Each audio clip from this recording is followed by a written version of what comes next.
Hi, നമ്മളിനി കാണാൻ പോകുന്നത് ഓപ്പൺ ഇക്കോണമി മാക്രോ ഇക്കണോമിക്സ് എന്ന ചാപ്റ്ററാണ്. അതായത് നമ്മുടെ ലാസ്റ്റ് ചാപ്റ്ററാണ് +2 മാക്രോ ഇക്കണോമിക്സിൻ്റെ. അതേപോലെ തന്നെ മൊത്തം ഇക്കണോമിക്സിലെ 12ാമത്തെ ചാപ്റ്ററാണ് അല്ലേ. അപ്പോൾ ഓപ്പൺ ഇക്കോണമി മാക്രോ ഇക്കണോമിക്സിൽ എന്താണ് ഓപ്പൺ ഇക്കോണമി എന്നുള്ളതാണ് നമുക്ക് ആദ്യമായിട്ട് നോക്കേണ്ടത്. ഇക്കോണമികൾ രണ്ട് തരമുണ്ടെന്ന് നമ്മൾ ഫസ്റ്റ് ചാപ്റ്ററിൽ മാക്രോ ഇക്കണോമിക്സിൻ്റെ ഫസ്റ്റ് ചാപ്റ്ററിൽ പഠിച്ചിട്ടുണ്ടല്ലേ. Economies are divided into 2. They are closed economy and open economy എന്ന് പഠിച്ചിട്ടുണ്ട്. അപ്പോൾ എന്താണ് open economy? An economy having relations with rest of the world ആണ് അല്ലേ. ഇക്കോണമി ഹാവിങ് റിലേഷൻ എന്ന് പറഞ്ഞാൽ ഏത് ടൈപ്പ് റിലേഷനും ആവാം കേട്ടോ. Relations with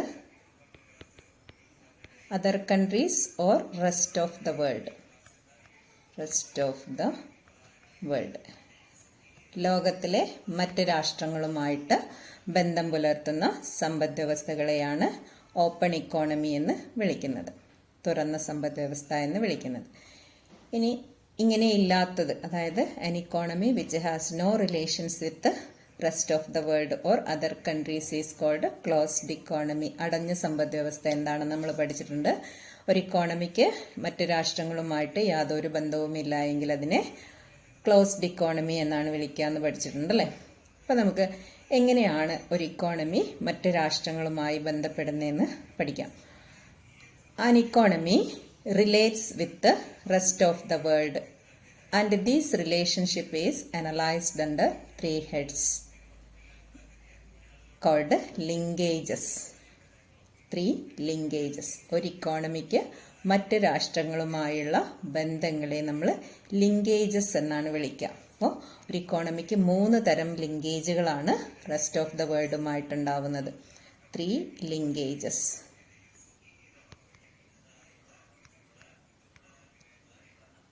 3 linkages. 3 linkage, 3 relationship, 3 type of റിലേഷൻഷിപ്പിനെയാണ് നമ്മൾ എന്ത് വിളിക്കുന്നത്? ലിങ്കേജസ് എന്ന് വിളിക്കുന്നത് കേട്ടോ. അപ്പോൾ ഏതൊക്കെയാണ് ഈ 3 ലിങ്കേജ് എന്ന് നോക്കാം നമുക്ക്. ഒന്നാമത്തേത് പ്രോഡക്റ്റ് മാർക്കറ്റ് ലിങ്കേജ് ആണ്. Product market linkage. First one is called product market linkage. അപ്പോൾ ഒന്നാമത്തേത് പ്രോഡക്റ്റ് മാർക്കറ്റ് ലിങ്കേജ് എന്നാണ് അറിയപ്പെടുന്നത്. എന്ന് വെച്ചാൽ എന്താണ്? People of a country can buy the product of home country as well as the product of foreign countries from their market itself. ജനങ്ങൾക്ക് അവരുടെ ഇക്കോണമിയിൽ അവരുടെ രാജ്യത്ത് പ്രൊഡ്യൂസ് ചെയ്യുന്ന പ്രോഡക്റ്റുകളും അതേപോലെ ഫോറിൻ പ്രോഡക്റ്റുകളും ഒരേ സമയം വാങ്ങാൻ കഴിയുമെന്നുള്ളതാണ് പ്രോഡക്റ്റ് മാർക്കറ്റ് ലിങ്കേജ് എന്നതുകൊണ്ട് അർത്ഥമാക്കുന്നത്.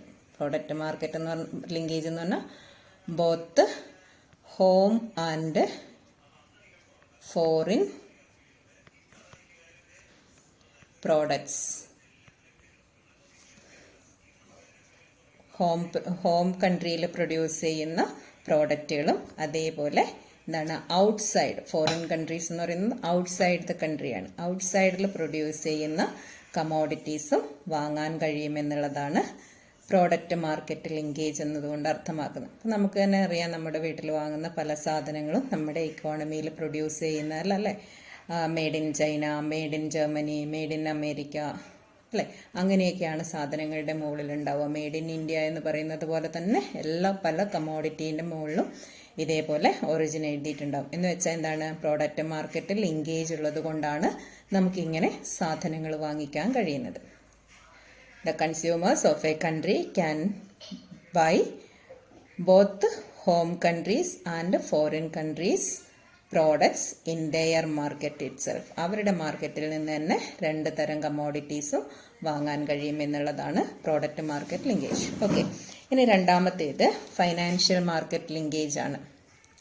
Second one is financial market linkage. Financial market linkage എന്നതുകൊണ്ട് അർത്ഥമാക്കുന്നത് എന്താണ്? ഫൈനാൻഷ്യൽ മാർക്കറ്റ് ലിങ്കേജ് എന്നതുകൊണ്ട് അർത്ഥമാക്കുന്നത് investors can choose foreign assets as well as domestic assets. Investors can choose investors ആരാണ്? നിക്ഷേപകരാണല്ലേ.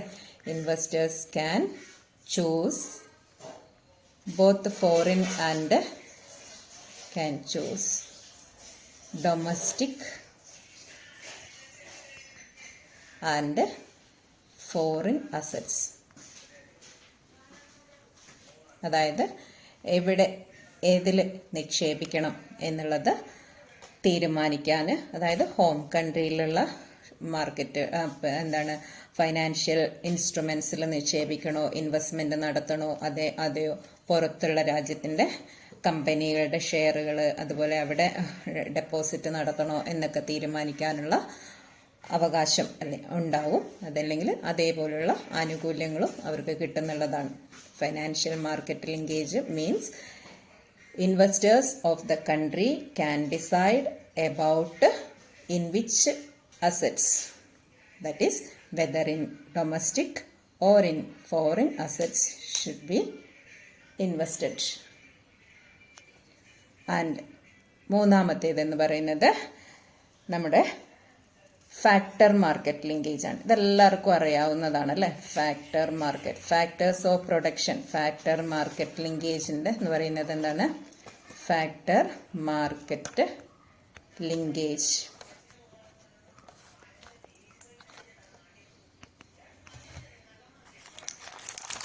അപ്പോൾ ഫാക്ടർ മാർക്കറ്റ് ലിങ്കേജ് എന്നതുകൊണ്ട് അർത്ഥമാക്കുന്നത് എന്തായിരിക്കും? നമ്മുടെ വീട്ടിലൊക്കെ ഉള്ള ആൾക്കാർ ഫോറിൻ കൺട്രീസിൽ പോയി ജോലി ചെയ്യുന്നുണ്ട് അല്ലേ. അതേപോലെ നമുക്കറിയാം പല ആൾക്കാരും ഇന്ത്യയിലും വന്ന് ജോലി ചെയ്യുന്നുണ്ട്, ഫോറിനേഴ്സ്.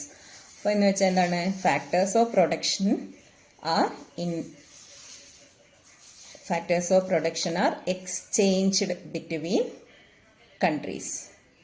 അപ്പോൾ ഫാക്ടേഴ്സ് ഓഫ് പ്രൊഡക്ഷൻ എന്ന് വെച്ചാൽ ഇതൊക്കെയാണ് ലാൻഡ്, ലേബർ, ക്യാപിറ്റൽ, എൻ്റർപ്രണർഷിപ്പ്, ഇതൊക്കെയാണ് ഫാക്ടേഴ്സ് ഓഫ് പ്രൊഡക്ഷൻ എന്ന് പഠിച്ചിട്ടുണ്ടല്ലേ. അപ്പോൾ ഈ ഫാക്ടേഴ്സ് ഓഫ് പ്രൊഡക്ഷനും എന്താണ്? ഒരു ഇക്കോണമിയിൽ നിന്നും വേറൊരു ഇക്കോണമി. നമുക്ക് ഇവിടെ നിന്ന് ജോലി പുറത്തു പോയി ചെയ്യാം, പുറത്തുനിന്ന് ഇങ്ങോട്ട് വരാം, ഇൻവെസ്റ്റ്മെൻറ്റ് ക്യാപിറ്റൽ ഇൻവെസ്റ്റ് ചെയ്യാം, പുറത്തുള്ള ഫോറിനേഴ്സിന് ഇവിടെ ഇൻവെസ്റ്റ് ചെയ്യാം. അതേപോലെ നമുക്ക് സംരംഭകരാകാം, ഫോറിൻ കൺട്രീസിൽ പോയിട്ട് എൻ്റർപ്രണറായി മാറാം. അതേപോലെ ഫോറിൻ എൻ്റർപ്രണേഴ്സിന് നമ്മുടെ രാഷ്ട്രത്തിൽ വന്ന് ഇൻവെസ്റ്റ് ചെയ്യാം. ഇതിനെയൊക്കെയാണ് ഫാക്ടർ മാർക്കറ്റ് ലിങ്കേജസ് എന്ന് വിളിക്കുന്നത്. Factors of production R exchanged in between economies. അങ്ങനെ 3 ലിങ്കേജുകളാണ് നമ്മളിവിടെ പറഞ്ഞിരിക്കുന്നത്. ഒന്നാമത്തേത് ഫൈനാൻഷ്യൽ മാർക്കറ്റ് ലിങ്കേജ്, രണ്ടാമത്തേത് പ്രോഡക്റ്റ് മാർക്കറ്റ് ലിങ്കേജ്, മൂന്നാമത്തേത് ഫാക്ടർ മാർക്കറ്റ് ലിങ്കേജ്. FFP എന്ന് ഓർത്തു കഴിഞ്ഞാൽ നിങ്ങൾക്ക് എളുപ്പമായിരിക്കും. പല തവണകളായിട്ട് എക്സാമിന് ചോദിച്ചിട്ടുള്ള ഒരു ക്വസ്റ്റ്യനാണ് കേട്ടോ. ഇനി നമ്മളിതിൽ നോക്കാൻ പോകുന്നത് ഒരു ഇക്കോണമിക്ക് മറ്റ് രാഷ്ട്രങ്ങളുമായിട്ട് ബന്ധമുണ്ടാവുമ്പോൾ അത് കീപ്പ് ചെയ്യുന്ന അക്കൗണ്ടിനെ കുറിച്ചാണ്. ഈ അക്കൗണ്ടിനെ വിളിക്കുന്ന പേരാണ് balance of payment. Next topic balance of payment ആണ്.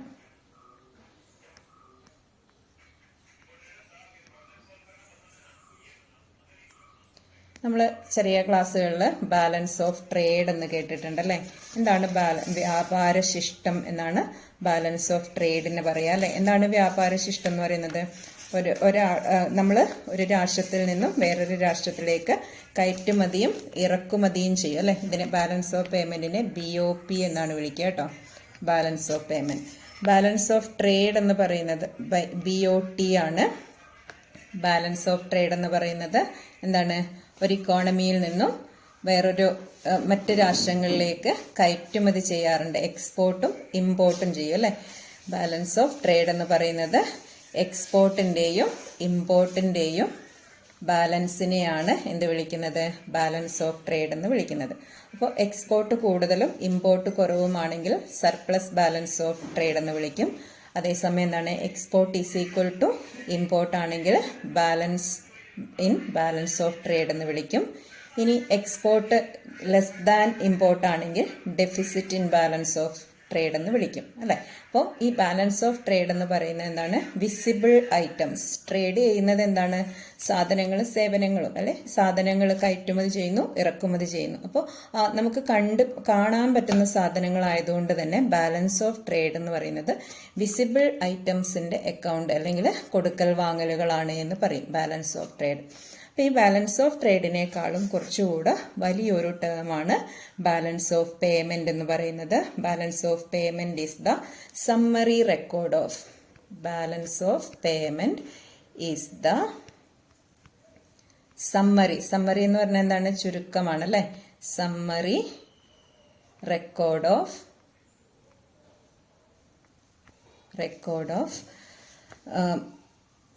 എ കൺട്രീസ് ഒരു രാജ്യത്തിന്റെ countries monetary transactions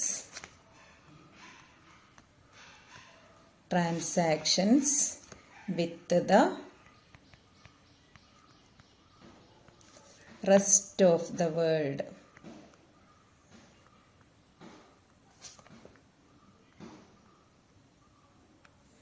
It includes both visible and invisible items. It includes, അതായത് ട്രേഡ്, ബാലൻസ് ഓഫ് ട്രേഡ് മാത്രമല്ല എന്നാണ്. ഇറ്റ് ഇൻക്ലൂഡ്സ് ബോത്ത് വിസിബിൾ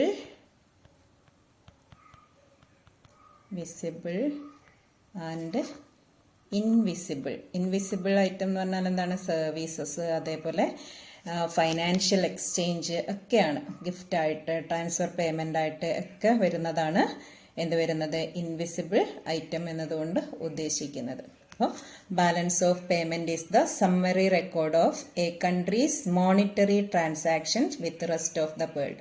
ഒരു രാജ്യത്തിന് മറ്റ് രാജ്യങ്ങളുമായി നടത്തുന്ന എല്ലാ ഇടപാടുകളുടെയും ആ ഒരു സമ്മറി, ചുരുക്കമായിട്ടുള്ള ഒരു റെക്കോർഡാണ്.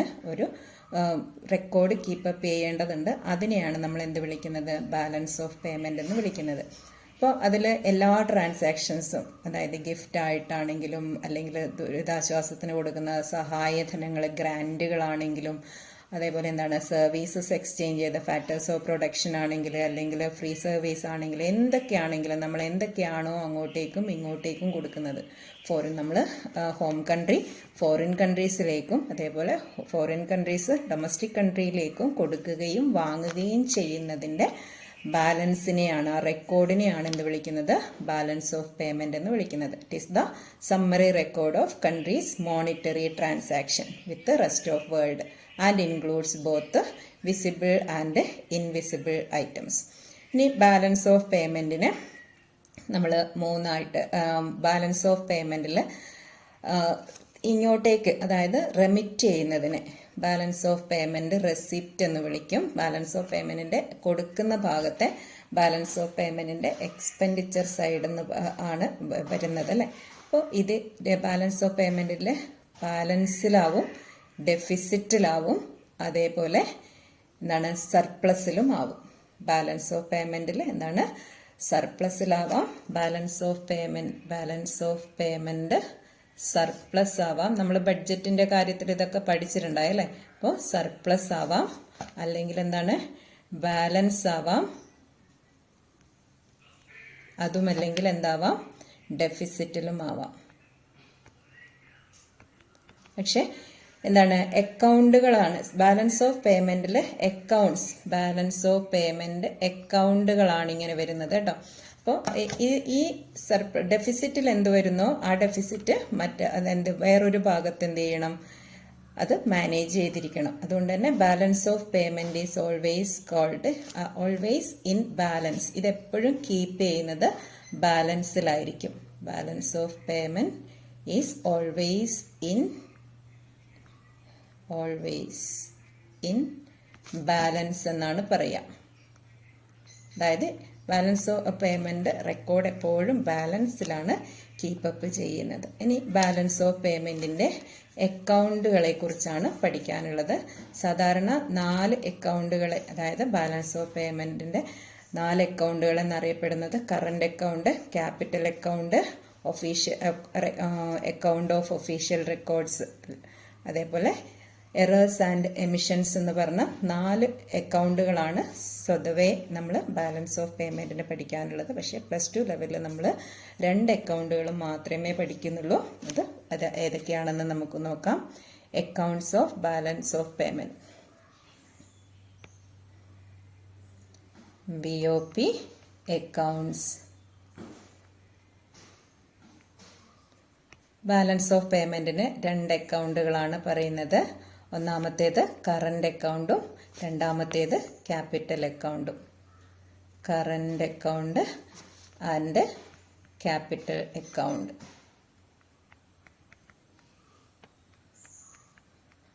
ഒന്നുകൂടെ പറയാം. Balance of payment has 2 accounts, namely current account and capital account. ഇനി എന്താണ് കറണ്ട് അക്കൗണ്ട് എന്ന് നോക്കാം. കറണ്ട് അക്കൗണ്ട് എന്ന് പറയുന്നത് the account consisting transactions relating to trade in goods and services and also transfer payment. അപ്പോൾ കറണ്ട് അക്കൗണ്ടിൽ ഉൾപ്പെടുന്ന എന്തൊക്കെയാണ്? കറണ്ട് അക്കൗണ്ടിൽ വരുന്ന സാധനങ്ങൾ trade in goods, services and transfer payments. Trade in എന്നതുകൊണ്ട് ഉദ്ദേശിക്കുന്നത് കൊടുക്കൽ വാങ്ങലുകളാണ് കേട്ടോ. ട്രാൻസ്ഫർ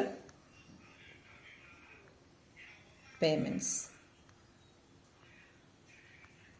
അതായത് current account is an account for trade in goods and services and transfer payment എന്ന് ചുരുക്കി നമുക്ക് പറഞ്ഞ് പഠിക്കാവുന്നതാണ്. ഇനി എന്താണ് ക്യാപിറ്റൽ? നമുക്കിതിനെ ഡീറ്റെയിൽ ആയിട്ടൊന്നും പോകണ്ട. ഇതിൻ്റെ കറണ്ട് അക്കൗണ്ടിലേക്ക് ഇൻകമ്മിങ്സ് വരുന്നതിനെല്ലാം നമ്മൾ കറണ്ട് അക്കൗണ്ട് റെസിപ്റ്റുകൾ എന്ന് വിളിക്കും. കറണ്ട് അക്കൗണ്ടിൽ നിന്ന് പോകുന്നതിനെല്ലാം തന്നെ നമ്മൾ കറണ്ട് അക്കൗണ്ട് എക്സ്പെൻഡിച്ചർ എന്നാണ് വിളിക്കുക. അപ്പോൾ കറണ്ട് അക്കൗണ്ടിൽ വരുന്നത് ഇൻകമ്മിങ്സിനെ റെസിപ്റ്റ് എന്നും ഇതിൽ നിന്ന് പോകുന്നതിനെ എക്സ്പെൻഡിച്ചർ എന്നുമാണ് വിളിക്കുക. അപ്പോൾ റെസിപ്റ്റ് കൂടുതലും എക്സ്പെൻഡിച്ചർ കുറവുമാണെങ്കിൽ അതിനെ എന്ത് വിളിക്കും? നമ്മൾ കറണ്ട് അക്കൗണ്ട് ബാലൻസ് സർപ്ലസ് ആണെന്ന് പറയും. അതേസമയം റെസിപ്റ്റ് കുറവും എക്സ്പെൻഡിച്ചർ കൂടുതലുമാണെങ്കിൽ കറണ്ട് അക്കൗണ്ട് റെസിപ്റ്റ് കുറവും എക്സ്പെൻഡിച്ചർ കൂടുതലുമാണെങ്കിൽ കറണ്ട് അക്കൗണ്ട് ഡെഫിസിറ്റ് ആണെന്ന് പറയും. ഇനി രണ്ടും ഈക്വൽ ആണെങ്കിൽ എന്താണ്?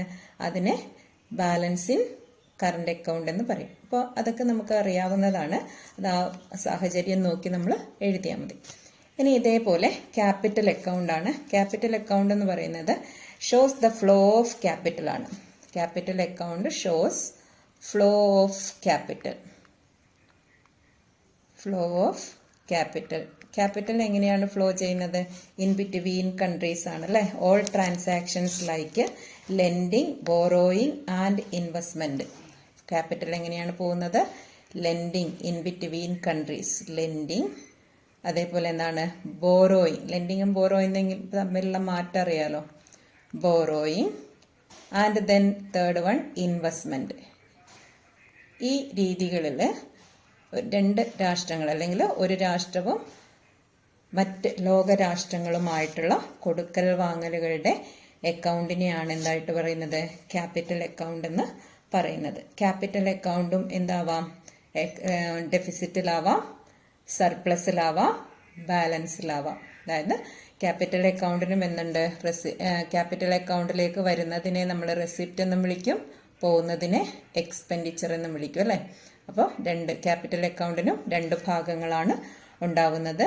The incomings to the capital account are called capital receipts and outgoings from the capital account are called capital expenditure. If the expenditure and receipts are equal, then we say capital account is in balance. And if expenditure greater than receipt, it is called deficit. And while receipt is greater than expenditure, it is called surplus. അപ്പോൾ അക്കൗണ്ടിൽ capital account ആണെങ്കിലും current account ആണെങ്കിലും capital ആണെങ്കിലും current account ആണെങ്കിലും എന്താണ് വരുന്നത്? ഇതിൻ്റെ receipt നോക്കിയിട്ട് നമുക്ക് ബാലൻസ് ആണോ ഇതാണോ നോക്കാം. അപ്പോൾ റെസിപ്റ്റ് ഈക്വൽ എക്സ്പെൻഡിച്ചർ ആണെങ്കിൽ അതിനെ ബാലൻസ് എന്ന് പറയും. ബാലൻസ്ഡ് ആണെന്ന് പറയും. ഇനി റെസിപ്റ്റ് ഗ്രേറ്റർ ദാൻ എക്സ്പെൻഡിച്ചർ ആണെങ്കിൽ അതിനെ സർപ്ലസ് എന്ന് പറയും നമ്മൾ, അല്ലേ? Surplus. If receipt less than expenditure it is called deficit. അപ്പോൾ അക്കൗണ്ട് ക്യാപിറ്റൽ അക്കൗണ്ട് ആണെങ്കിലും കറണ്ട് അക്കൗണ്ട് ആണെങ്കിലും ഈ മൂന്നെണ്ണവും വരാം. ഇനി കറണ്ട് അക്കൗണ്ടിൽ ഒരു ഡെഫിസിറ്റ് ഉണ്ടെങ്കിൽ അതെന്താണ്? ക്യാപിറ്റൽ അക്കൗണ്ടിലെ സർപ്ലസ് കൊണ്ട് ബാലൻസ് ചെയ്യേണ്ടതാണ്. അങ്ങനെ വരുമ്പോഴാണ് balance of payment always in balance ആയിട്ട് വരിക. അപ്പോൾ ബാക്കി രണ്ട് അക്കൗണ്ടുകൾ, അതായത് ഒഫീഷ്യൽ റിസർവ്സ് അക്കൗണ്ടും എമിഷൻസ് ആൻഡ് എറേഴ്സ് എന്നുള്ള അക്കൗണ്ട് നമ്മൾ പറയുന്നില്ല. ജസ്റ്റ് അതങ്ങ് ഓർത്ത് വെച്ചാൽ മതി.